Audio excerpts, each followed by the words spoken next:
it's about the relationship and how the intensity and how narcissism and how two people can manipulate each other into doing things that are completely heinous. And so it explores that relationship. And so when you see it, I didn't know that there was anything in it. There's a great twist at the end of it. I saw it in rehearsal one day and I'm like, wow, this show is going to be great.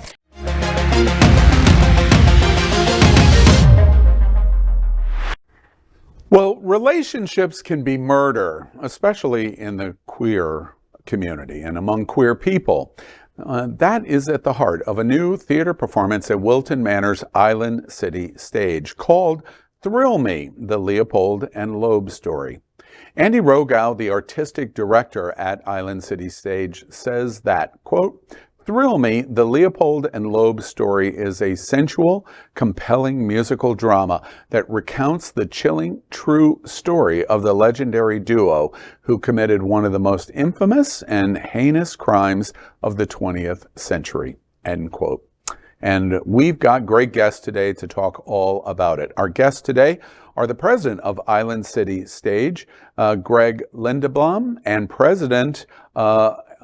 he is the president of Island City Stage. And also with us is Marty Childers, the managing director of Island City Stage. Welcome. And first off, I understand both of you are unapologetically queer. That's what our show is. Absolutely. Absolutely. Right. For a long time, I would imagine. Long Pretty time. much all my life. Right, exactly. We kind of made the tongue-in-cheek joke of Tucker Carlson and taking the phrase back. Unapologetically queer. Well, as everyone knows, Island City Stage is a 501c3 nonprofit organization. It was founded in 2012, right in the heart of the gayborhood. We say Wilton Manors, of course, is a city, but we call it a gayborhood because we're completely surrounded by Fort Lauderdale. And tickets for Thrill Me, the Leopold and Loeb Story start at just $40, and it's something you don't want to miss.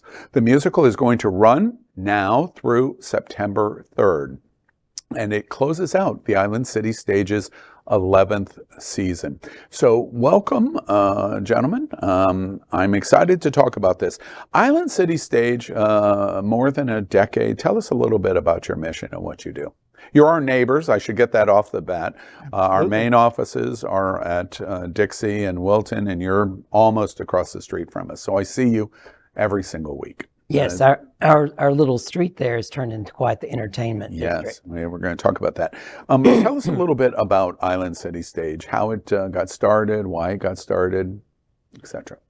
I think there had been another theater company called Rising Action Theater. They were doing some LGBT stuff, and then they folded.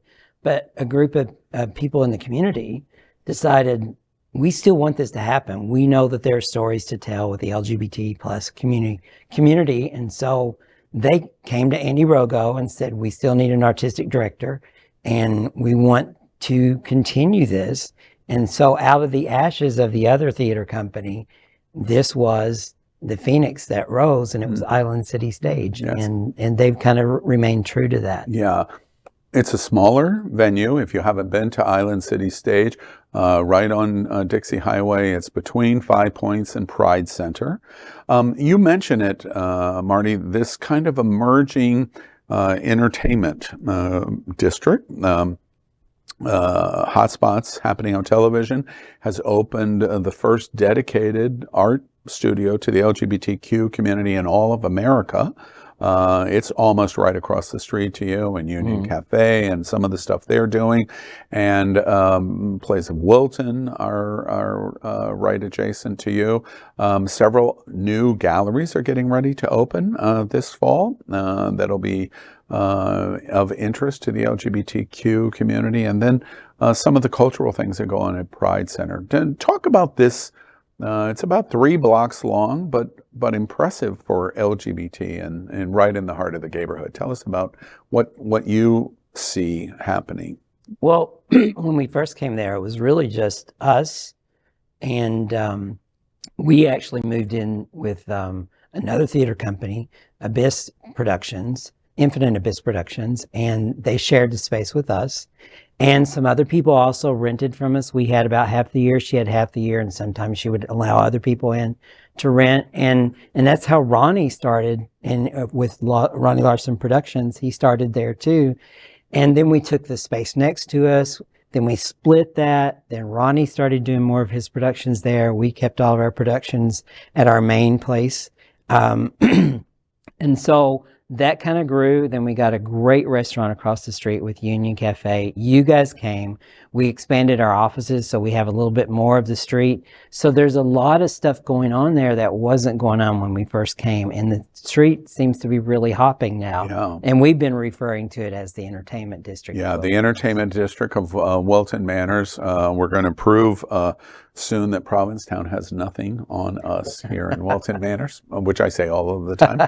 Of course, the big news adjacent to you in conversation is the hotel. Right. And the hotel is literally going to be almost across the street. And we know it's a process, and there's lots and lots, and we're queer after all, so we've got 1,001 opinions on the shade of the sky today. Yeah. So we know what's going to happen there. But what do you think about having a hotel come in right on top of you? Well, we're very excited to have a hotel coming in on the same street as we're on. I mean, that's going to be an anchor for the entire street, but an anchor for the entire community as well. Mm-hmm. It's going to be very exciting for all of us. And I would imagine, especially with it being so LGBT-centric, of people coming to stay in Wilton Manors, one of the things that they would want to do, in addition to going to our great bars and our great food, is a great theater production. Absolutely. Just being that close to people who are going to be coming to Wilton Manors, and especially with the reputation of Wilton Manors, we know there's going to be a lot of LGBT folks there. And so it's a great place for us to market, and people can just walk down the street to the theater. And there's a whole lot of things there for them to do. We're excited about it. I know that may not be everyone's thoughts on it, but for us, the street's going to look great. There's going to be people there.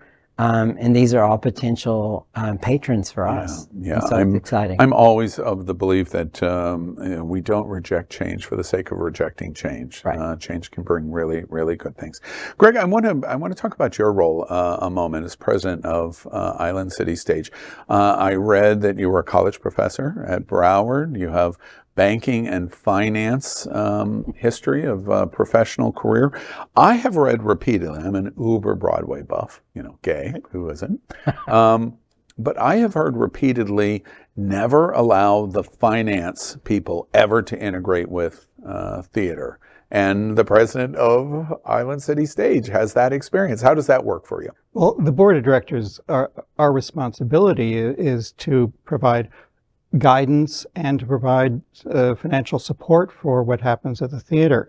So indeed, the board of directors of any 501c3 should be actively engaged in the financial operations. The key, though, is we let our professionals do what they need to do to make what goes on stage work so beautifully. Right. We have really, really strong professionals who do our work for us. We just have to stay out of the way and give them the support they need. Yeah, I'm sure all of the artistic people love those words. Stay out of the way. And it's hard. I'm baiting Marty. Come on. And by the way, it's a little hard to do. It's something that is hard to do, but we work really hard at it. Yeah. And for me, we have a great board, and I'm very proud of our board because they do come with opinions, and that's a good thing. And they all will discuss it, but we all leave with one face, this is what we're doing, and we've agreed on it. It may not have been what I chose to do, but we all agreed that this is the best thing for the organization. Yeah. And they work very well together. And so we have people that do a little bit of all that. Yeah. Let's talk about the uniqueness of Island City Stage. It's a great opportunity from the artistic side and the board president and the finance and business side all coming together to talk about the uniqueness of Island City Stage. First off, we always make the point, Broward County has one of the top entertainment embracements, certainly in Florida and among the top in the country.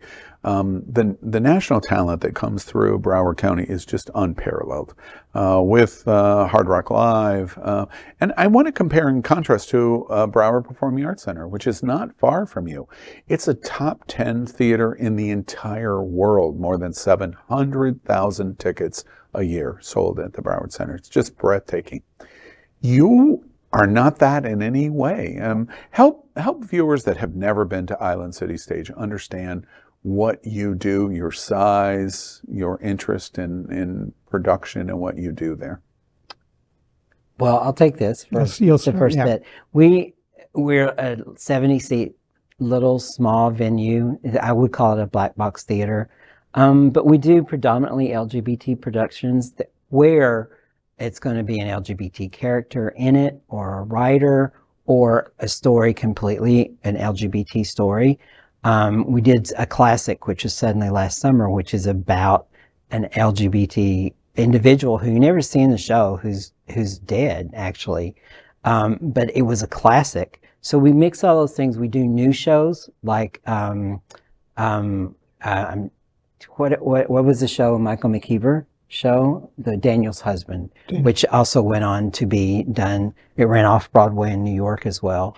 But we're also kind of a house for introducing new plays or smaller plays.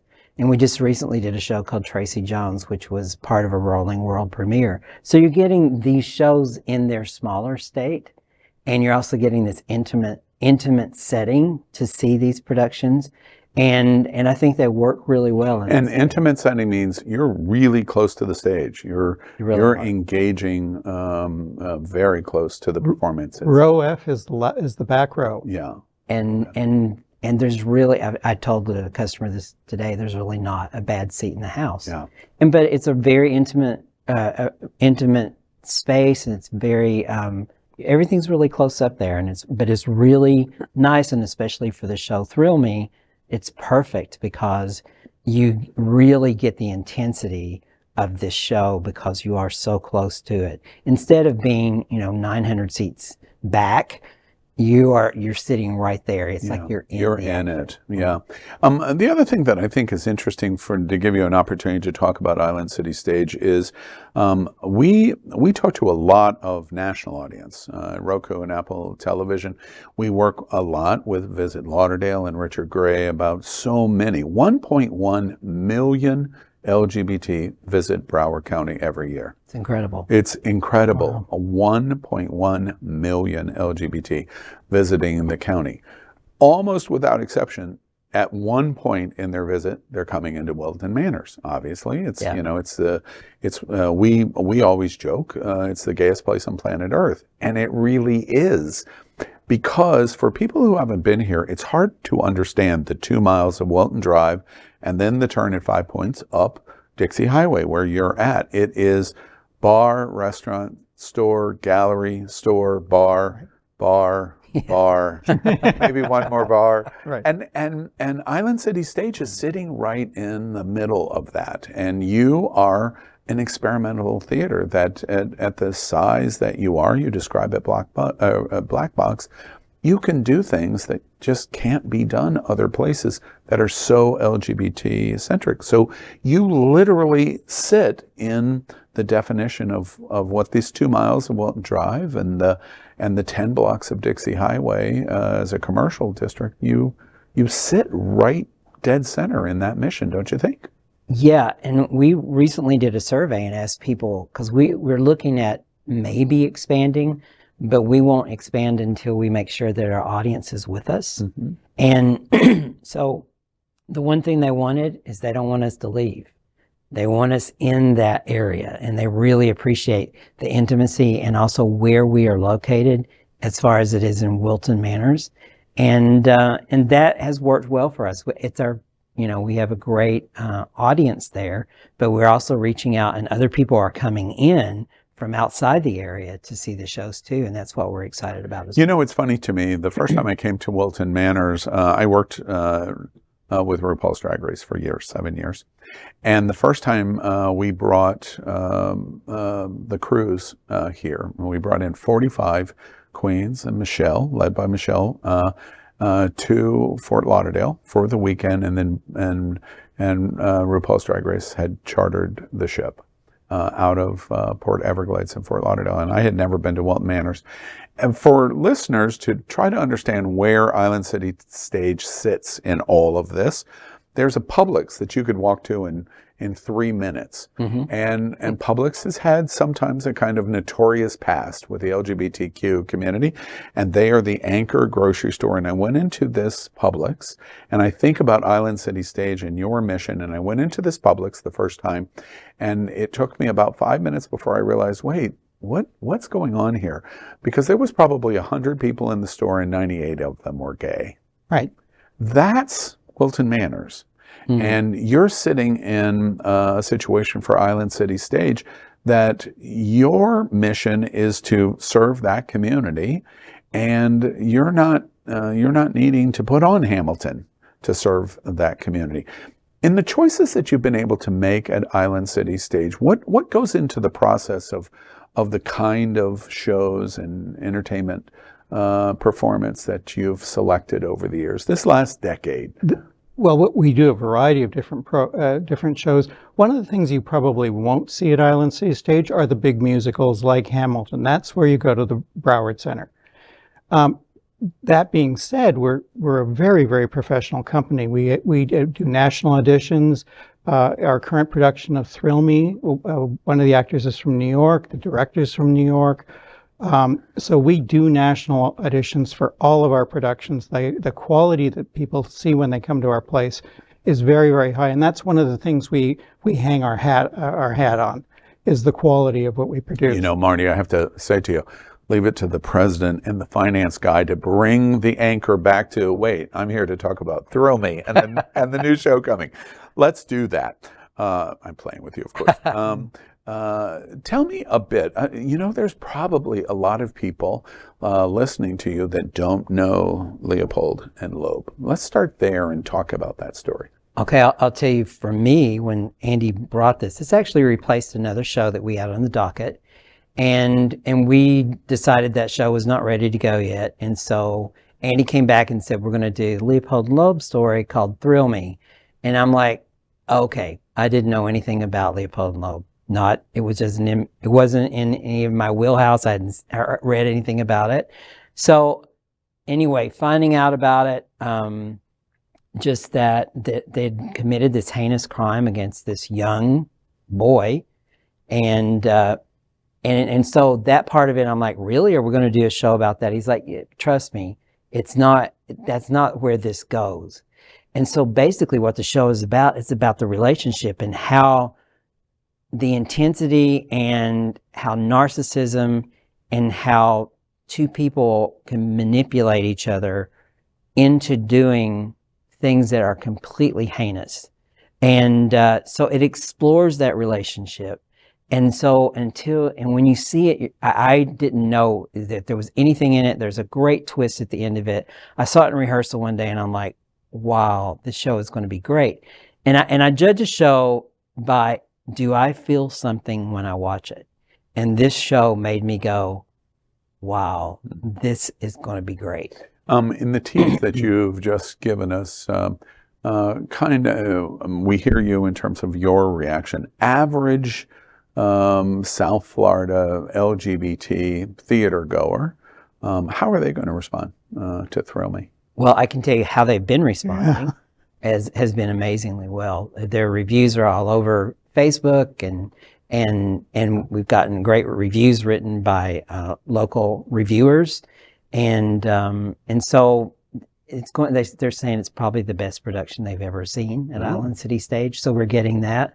Had some folks come from Georgia, had no idea, they had driven up just for the show, and they said, best production, it was wonderful, and they would be back. And I'm like, you're driving from Georgia to see the show? But that was, it's not a show you can see everywhere. Not everyone's going to produce this show. And why is that? Well, it's definitely LGBT focused. Yeah. And some people may be afraid of it because it deals with a heinous crime, and yet we don't diminish the fact that someone lost a family member in this, and it's terrible. but it explores why that could possibly happen in these two privileged guys' lives that had so much in front of them that they would make a choice to do something so wrong and think they could get away with it. And so people have come to this show and gone, wow, I had no idea. And it was so well executed. And I will tell you that Kevin Velos and Dylan Goyke are amazing on stage. And for everyone's benefit, you want to get tickets. It's harder.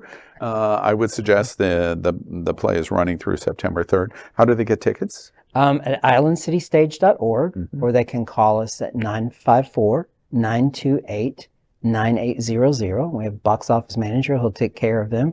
And yeah, we're sold out this weekend. I was going to say, call right away. We're sold out this weekend. The first 3 weekends have been sold out. Yeah. There are still tickets available for next weekend and tickets available for the Labor Day weekend. Yeah. But not a lot for next weekend. Yeah.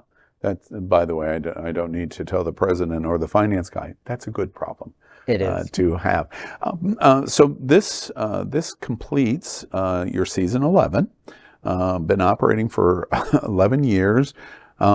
Then you've just announced your season for 23-24. You have 5 shows coming. We won't. We'll invite you back. We won't spend the kind of time talking about all of the shows, but you have these 5 shows and a flex pass. Explain that to us, how that works and how we should get. Tell us briefly the shows that are coming. And just in Love, Valor, Compassion, which is an amazing show. Terrence McNally. It's the first time I've we've never done seen one it of in the the size house that you're doing, so I just can't believe how. I'm surprised, to be honest with you. Of all of the shows I've seen you do, this is the one that surprises me that you were able to get and able to put on. Yeah, it's going to be challenging because we are a small house for that reason. Yeah. But we have a great guy that's working on that. That's why they call them artistic people. They'll do it. Which Way to the Stage, which is a comedy about friendship and ambition and what happens when all of that doesn't happen. And so that played in New York, and we're excited about this. These 2 friends are excited about.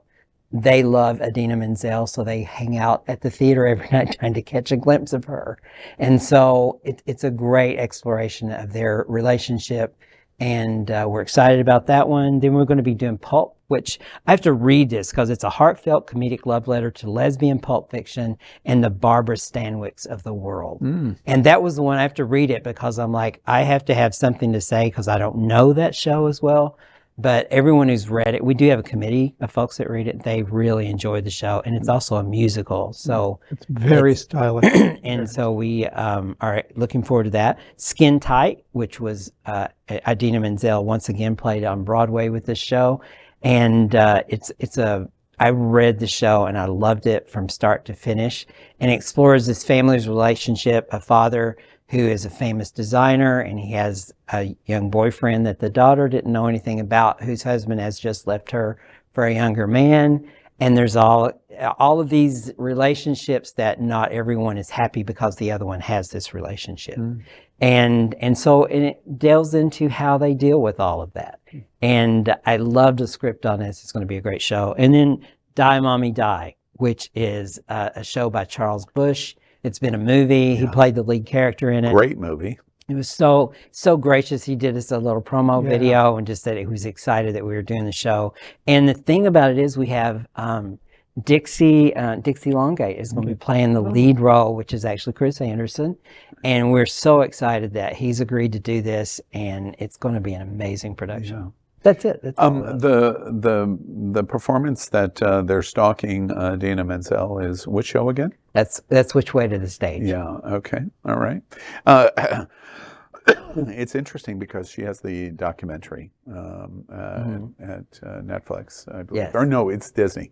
And both of the Idina Menzel integrations, I would encourage you to watch. Just several weeks ago, I did an hour with Idina Menzel, Oh, wow. and we talked about the queer community, and Idina Menzel in Rent and Glee, and of course Wicked and Frozen. But she talked so much of how much respect she had for the LGBTQ community, and that and flatly said in the interview, if it was not for the LGBTQ community, I would not have the career that I've had. And so I'll be thinking about that and both of the Idina Menzel references. It sounds exciting. You can buy this Flex Pass, which is all 5 shows. Yeah, Flex Pass is actually, it's a membership, and you get 5 tickets with the Flex Pass, and you can use those all for each show, or you can use them all on one show. We don't, all you do is call and make your reservation, or you do it online. And we also have a mini Flex for people who are snowbirders. That's the perfect one because they get 3 shows, and it's at a discounted price. It's $185, and I think it's $111 for the mini Flex. And for the full season, it's like $110 discount. So it's discounted, but it also helps us. You also get discounts on other tickets that you purchase outside of the Flex Pass. Yeah. So it's the best way to see it, and also support the theater, because if you're not there, we're not there. Yeah, that's exactly right. And Marty says it gently, I say it less gently. We love our LGBT theater embracement here in South Florida, especially in Dixie Highway and Wilton Manors. We have obligation to help and support. And the way you do that is to buy that Flex Pass, because you're investing in the theater in our community. Island City Stage, what's next for you? You're going to get through this season 12. What are your thoughts next 5 years for Island City Stage? Where are you going to be? Well, I'll tell you, immediately following this season, we're going to do a renovation on the building, and it's going to be pretty amazing to look at. When you come by, you're going to know that that's Island City Stage instead of a warehouse. Yeah. And doing exterior.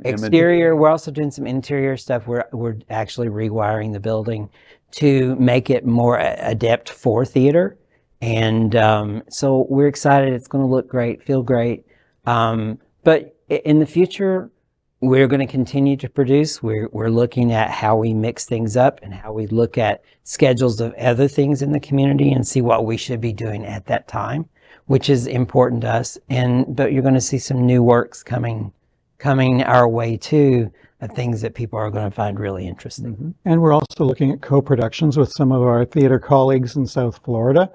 We've got some negotiations going on for subsequent seasons where we might be working with other theater companies on productions. Yeah. It's an exciting time. You went through a pandemic. I always, even still now, ask what was that experience like for you?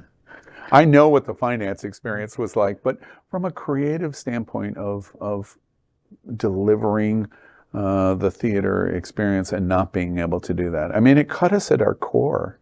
It did, and shut us down for a while, but our board was amazing. They quickly went into let's make plans mode, and so we had a little bit of money set aside that we were able to survive, and we rode for a little while being quiet because everyone was like in panic mode. And so we did a campaign to raise funds to keep things going, and people were so generous. But then also there were a lot of grant opportunities that came our way that we took advantage of and helped us do things like change our air conditioning out so that it is better airflow for the theater, which was important to do, especially these things can happen again, and we've got to be ready for it. So that kept us stable, and we were able to produce and do shows on a smaller scale, and then we recorded those and let those go out to our people who wanted to see them. So we kept people engaged, and but I will say that it is hard getting people back off the couch because they've been on the couch watching Netflix for a while, and so you have to do something different to get them back out again. And so that's what we're trying to do. Excellent. Well, American Express has a wonderful campaign every year that I love very much, and it's the Shop Local campaign from American Express. This interview of Island City Stage and getting to meet Greg and Marty is a reminder that if we love our LGBTQ community loves the Broward Center, for example. We love Broward Center. There's no replacing the Broward Center. Yeah. But it's not everything for the LGBTQ community, and Island City Stage sits right in the heart of our community, delivering exactly what our LGBTQ community is. So if you believe like that, you literally, as American Express says, shop locally. And that's what you do at Island City Stage. Congratulations. I mentioned again, Thrill Me, the Leopold and Loeb Story, running through September 3rd. You better hurry because the tickets are almost gone, which is a really, really good thing. And the new season, 5 new shows for 23 and 24 through the Flex Pass. Greg Lindeblom and Martin Childers, thank you so much for Island City Stage and being with us today on Unapologetically Queer. It's a pleasure to be here. Thank you.